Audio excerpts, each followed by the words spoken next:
Welcome back, everyone. Sean and Alice here. Panama City Beach. Bay Real Experts, Coldwell Banker. Residential real estate. That's right. We have another listing for you guys. It's 7319 Gilbert Road. Right up at Bayou George. This is another distressed property.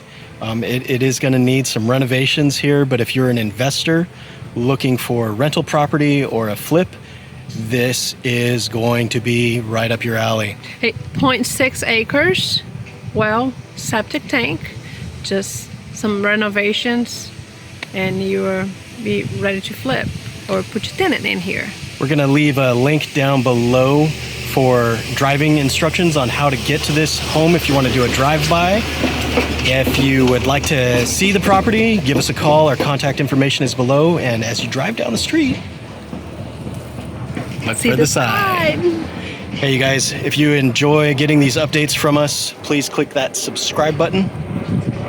And if you have property that you would like to buy or sell in the Panama City, we would love to help you. Panama City Beach, Bay County area, give us a call. We'd love to help you guys. Until next time, bye-bye for now.